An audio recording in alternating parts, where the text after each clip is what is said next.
અરે આ માણસ એવો મૂર્ખો છે, 90% દુઃખરૂપ થયું હોય અને 10% સુખરૂપ થયું હોય તોય મલકાય છે.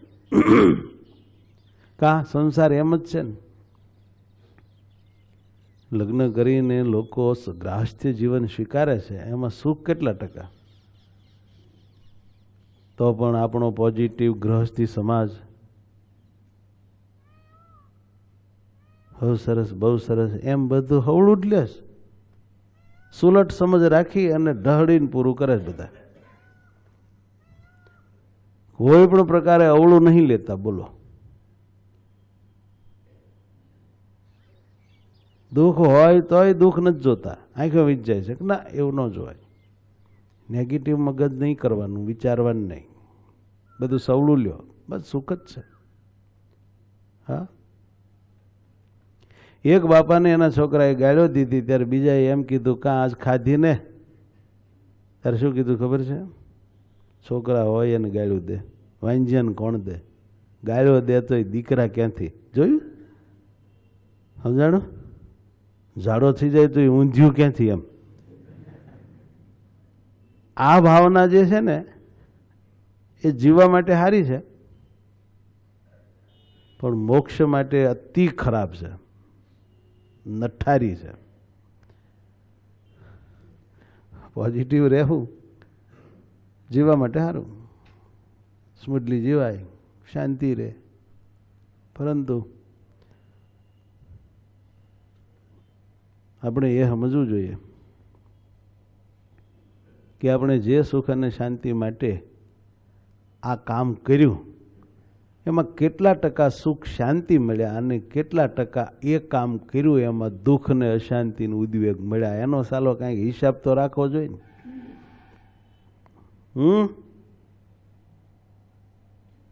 કઈ હિસાબ નહીં રાખવાનો, આમ નર્યું રાજી જ રહેવાનું. 1 લાખ રૂપિયા તમે કોઈ ધંધામાં નાખ્યા, તમને આશા હતી કે 5 લાખ થઈને આવશે, લાખ બાદ કરશું એટલે 4 લાખ તો ચોખ્ખા બચશે. ચલો 5 નહીં આવે તો કાંઈ નહીં, 4 તો આવશે. અરે જવા દો, 3 તો આવશે તોય 2 લાખનો નફો. અરે છોડો, 2 પાછા આવશે તોય લાખ, હા ડબલ થઈને આવ્યા. અરે જવા દો, 1.5 લાખ આવશે તોય લાખ બાદ કરશું, 50,000નો નફો. પણ ચાલુ 10,000 જ આવ્યા. કેટલા? 10,000 જ પાછા આવ્યા, લાખ નાખ્યા આમાં, એટલે 90,000ની ખોટ ગઈ. તો પણ પોઝિટિવ માણસો એવા જ વિચાર કરે, ચાલો 10 તો આયા, હા પૂછું જાતો શું કરે? હે એમ બૈરું પૈણ્યા પછી, સંસાર કર્યા પછી, છોકરા કર્યા પછી માણસ એવો વિચાર કરે છે કે ચાલો આટલું તો સુખ આવ્યું. આમ બધા જીવે છે, બોલો, એટલે વૈરાગ નથી થતો.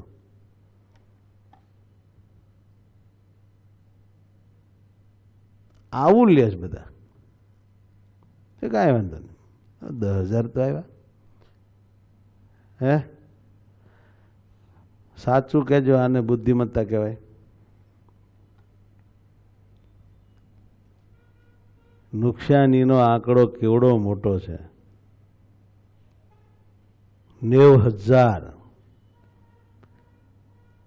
અને આવકમાં ખાલી 10,000 જ છે. લાખ નાખ્યા પછી 10 જ પાછા આવ્યા. એમ આપણે આખી જિંદગી સંસારમાં નાખી, એમાંથી સુખ કેટલા ટકા આવ્યું? દુઃખ કેટલા ટકા આવ્યું? અને જો નર્યું ત્યાંથી દુઃખ જ આવે છે તો હુકામી ધંધો કરી છે? શા માટે? દુઃખી થવા જ ને, કે સુખની આશાએ સોલાઈ મર્યા. એક જણાને એટલું જ પૂછ્યું હતું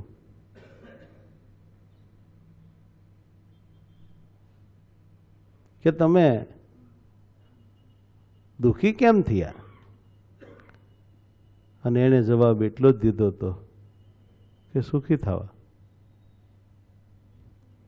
હાવ નાની એવી વાત છે. પછી ફરીને પહેલા પ્રશ્ન પૂછ્યો, શું તમે સુખી નહોતા? ખરેખરી મૂંઝવણ ત્યારે થઈ કે સાલું હતા જ, સુખી જ હતા,